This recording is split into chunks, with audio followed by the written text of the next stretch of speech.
Udah. Assalamualaikum warahmatullahi wabarakatuh.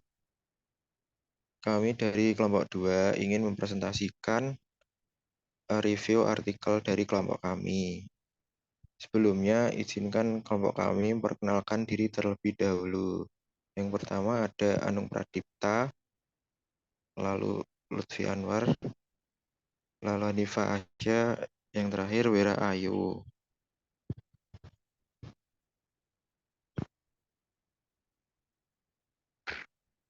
Baik, untuk materi yang pertama akan disampaikan oleh Mbak Hanifa. Untuk Mbak Hanifa, saya persilakan. Oke, jadi di sini kelompok kami mereview jurnal dengan nama Jurnal Ilmiah Pendidikan tahun terbit 2023, volume dan halaman vol 42 nomor 3 dan halaman 804 sampai 814. Nama penulis yaitu Suratno Muazza Rahmat Murboyono dan Devi Puspita.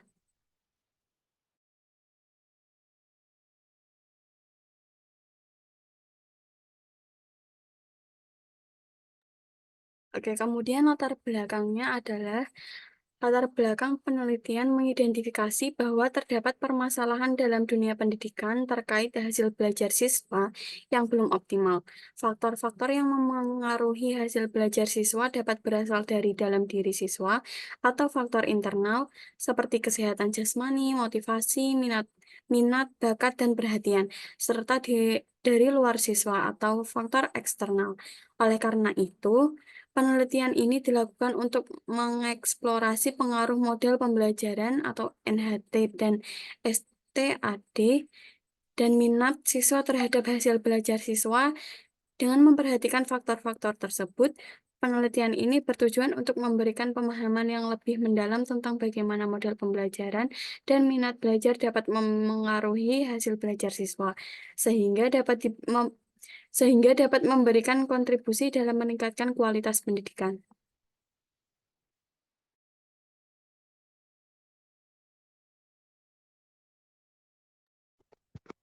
Baik, terima kasih. Untuk pembahasan yang selanjutnya akan dibacakan oleh Mbak Wera. Untuk Mbak Wera, saya persilakan.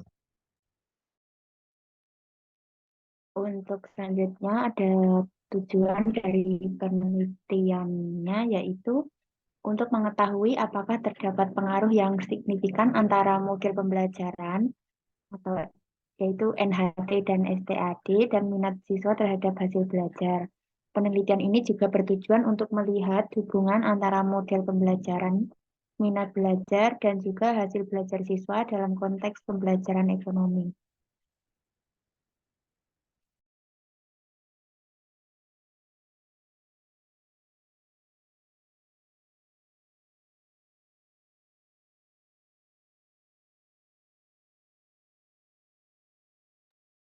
Baik, terima kasih atas pembahasannya. Yang selanjutnya akan dibacakan oleh Mbak Anung. Untuk Mbak Anung, saya persilakan. Baik, selanjutnya ada metode penelitian.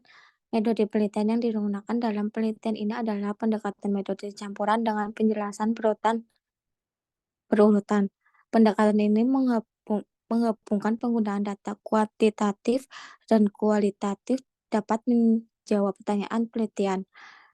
Kualitas explanatory merupakan jenis penelitian di mana pengumpulan data dimulai dengan data kuantitatif, kemudian dilanjutkan dengan data kualitatif. Data kualitatif diperoleh melalui angka respon model pembelajaran STAD dan NHT, angket minat siswa, serta tes hasil belajar.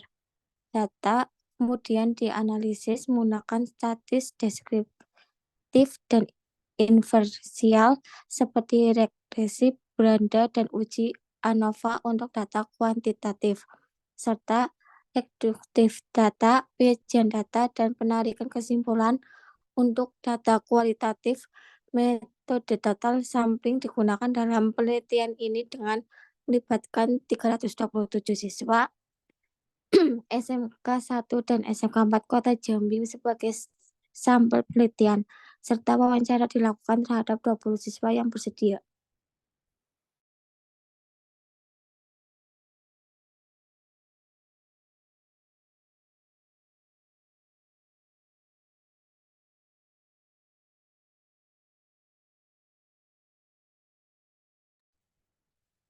Selanjutnya, hasil penelitian.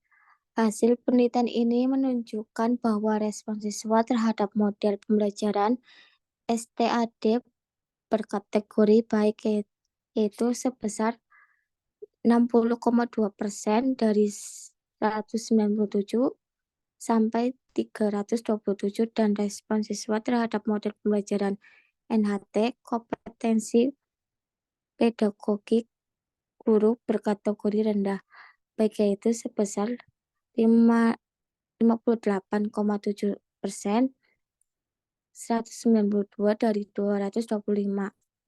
Minat belajar siswa juga mempunyai kategori baik sebesar 60,9%, 199 dari 327.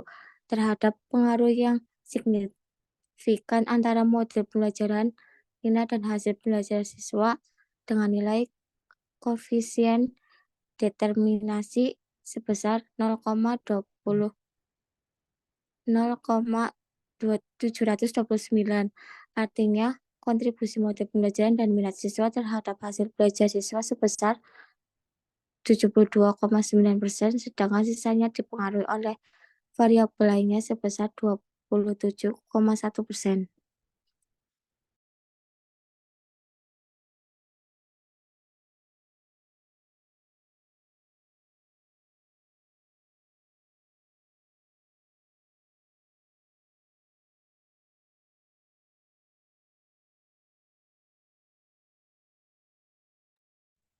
Baik, untuk selanjutnya yaitu ada kekurangan dan juga kelebihan penelitian.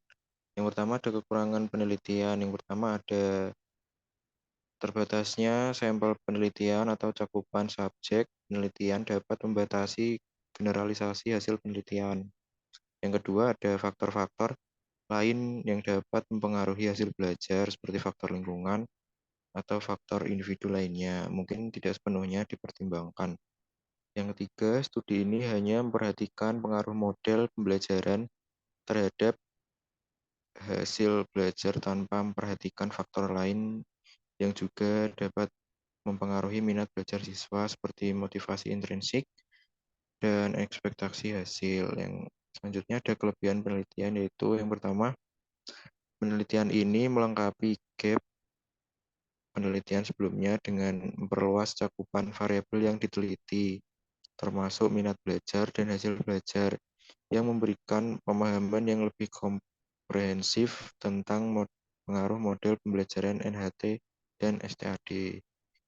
Yang kedua, melalui penggunaan metode kuantitatif dan kualitatif, penelitian ini memberikan pemahaman yang holistik tentang respon siswa terhadap model pembelajaran yang digunakan dan dampaknya terhadap hasil belajar. Yang terakhir, implikasi penelitian ini dapat memberikan panduan praktis bagi pendidik dalam memilih model pembelajaran yang sesuai dengan konteks pembelajaran ekonomi dan bagaimana meningkatkan minat belajar siswa untuk hasil belajar yang lebih baik.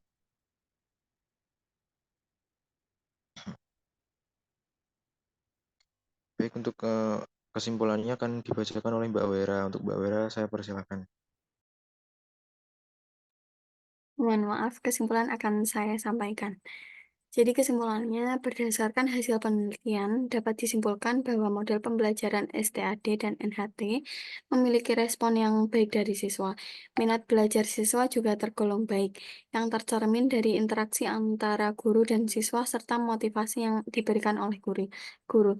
Terdapat pengaruh signifikan antara model pembelajaran, minat belajar, dan hasil belajar siswa dengan kontribusi model pembelajaran dan minat belajar sebesar 72,9%, terhadap hasil belajar siswa.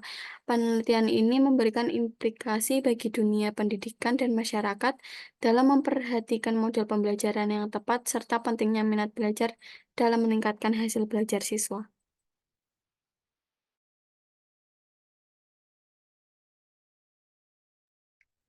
Baik, terima kasih. Mungkin itu saja yang